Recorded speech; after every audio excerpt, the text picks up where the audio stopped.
Response to Moody's rating and how Bahamar affects the decision. I'm Clint Watson. The story's ahead in the Bahamas tonight. Coming up in the Bahamas tonight, at least one person has made it known that he's interested in the leadership of the Progressive Liberal Party. We'll tell you who it is and why coming up. And officers learn more about forensics. The Bahamas tonight, the National Report starts now. Now in HD.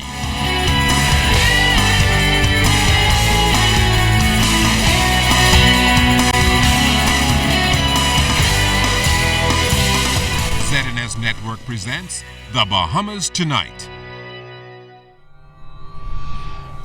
This portion of the news brought to you by BTC Everyday. A major international credit rating agency has the Bahamas sustaining its credit rating. Good evening, everyone. I'm Chris Saunders. Thank you so much for joining us. Although cutting the projected percentage for economic growth, it's a rating the government has reportedly accepted as painting a more accurate picture of the country's fiscal position. However, Clint Watson tells us tonight the Mega Bahamar project is yet again a determining factor. It's a different view from what Standards & Poor's reflected when it downgraded the country's credit rating. This time, Moody's has maintained the country's standing in its credit report. It's something State Minister for Finance, the Honorable Michael Halkitis, feels encouraged by. They took a much more comprehensive approach. They looked at, yes, the growth prospects, and they did comment on the prospects for Bahamar and how that would impact growth. But in addition to that, what they did was they looked at the progress we have made so far in the fiscal consolidation, particularly in reducing the deficit and having the debt peak at a certain level and now beginning to move on a downward track. And they said in their report that they themselves had expressed doubts about our targets, but in fact we beat our own targets in terms of deficit reduction. On the flip side of things, Moody's reduced the projected growth from 2.2% to 1.7%, noting that the delayed opening of Bahamar and its legal battles are impacting the economic growth of the country and raises concerns regarding foreign direct investment. The Bahamar situation looms large, and that will, if that is resolved quickly, obviously that would have an impact on growth. But any reduction in the growth projection, what that means for us in the Ministry of Finance and as a government is that we just have to, depending on how things develop, we have to perhaps take another look at our budget and make sure that the bottom line, which is the health of the finances, remain in order. Minister Alquita says if in their analysis they realize that they must make adjustments, then they will do so. We've put in place our targets, and so what we have to do, we're watching. And as any adjustments become necessary, then we'll just have to do that. Particularly if the growth rate does not materialize, and if our revenue projections are not on target. And I can say now that they are on target so far for the year. And but any changes that are made, we are vigilant and we're watching to make any adjustments that are necessary. And while the Bahamar outcome is critical to the government's financial projections, Halkitis admits that many of the financial allocations would have been made under the impression that by now the mega resort would have been opened. In the meantime, though, he says while he could not put a figure on how much government has spent on court and lawyers and meeting Bahamar's payroll, he did note that some of the money would be recovered. We had agreed to advance to them a total of about $21.5 million. So the salary payments, I think it's about 3 pay periods so far. That has come out of funds that we were, prepared to pay to them in any event. And we expect that as things move forward and any resolution is arrived at, we will get those funds back. Now, as to the government's financial position regarding Bahamar, well, Minister Alquita say they'll wait for the court ruling on Friday, and that will determine where they go from here in this matter. Clint Watson, ZNS Network News. As government seeks a new approach aimed at finding the root of the crime problem, National Security Minister, the Honorable Dr. B.J. Nottage, is addressing what could be a very controversial move, and that is to hold parents accountable. Cleopatra Murphy has more on why Nottage feels the Parental Responsibility Bill is so important. National Security Minister the Honorable Dr. Bernard Nottage announced plans for a parental responsibility bill during a national address on crime that would see parents face criminal prosecution for crimes performed by minors. The country recorded its 99th murder Monday, and his announcement was a response to the rising level of crime that continues to wreak havoc on society. Nottage says he expects opposition. It is from parents that children get their values. It is not going to be easy. People are going to criticize it. They're going to say it's inappropriate to have a law. But the truth of the matter is the law is going to be there to ensure that parents, whether they're screaming or hollering, they understand that they have some responsibilities for their own peace and security. While addressing officers at a ballistics and forensics seminar, he said the Bahamas is currently faced with tackling the critical issues of illegal drugs, firearms, and gang formation, unseen before in the country. Nottage says the crime issue is one that has grown over the years because so many fathers are absent from the home and children are not given proper guidance. These young men, many of them, who do not complete their education, who do not go beyond the 9th grade in school, and who get put out for behavioral problems, or get suspended, or just drop out, end up as part of the triad. Questioned as to how much responsibility parents of juveniles who commit murder would bear, Nottage said officials are looking at relevant legislation in other countries to see how they are doing it.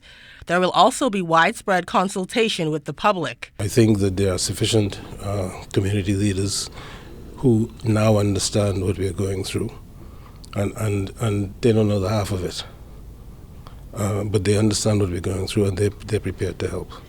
The minister's crime address was branded by Free National Movement leader Dr. Hubert Minnis as insulting and lacking in depth. Nottage says he would expect a greater degree of understanding from senior politicians, but the intent was to highlight the country's problems did not just start. The primacy of my message was that everybody in the Bahamas needs to get involved in crime prevention. And it's not very difficult to do.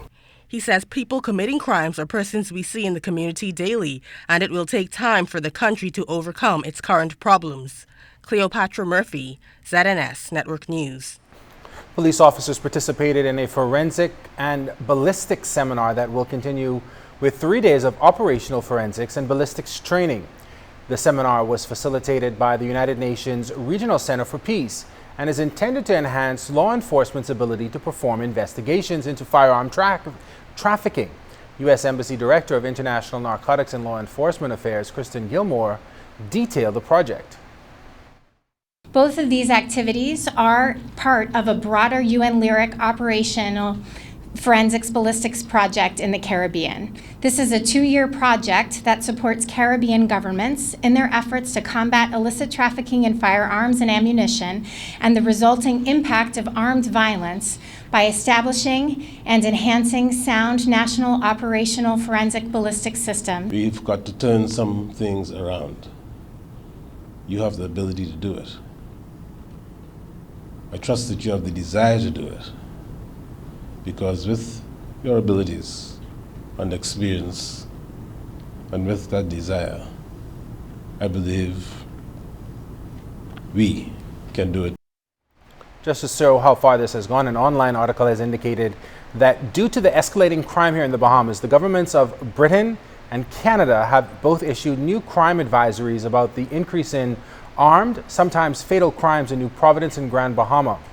Britain stated that there have been incidents of violent crimes, including robbery, which is often armed and sometimes fatal, in residential and touristic areas of New Providence and Grand Bahama. The number of break-ins and robbery incidents reported to the British High Commission has increased, and that there are police patrols in the main touristic areas. Canada's warning states that its citizens should exercise a high degree of caution, stay alert to their surroundings at all times, even in areas normally considered safe, and avoid deserted beaches and don't walk alone, particularly after dark. The Canadian advisory stated that sexual assaults are on the rise in Nassau, as foreigners have reportedly been sexually assaulted by water sports rental operators. The report on each country's websites were updated last week, Thursday. The former national chairman of the Progressive Liberal Party is the first individual out of the blocks to declare his challenge for leadership ahead of the party's convention set for this November. Reynard Rigby said his announcement should come as no surprise, as he made it clear since serving as party chairman about his interest in becoming the country's prime minister. Rigby explained to Jimenita Swain why he thinks he's capable of leading the party. Opportunities are dwindling for our people.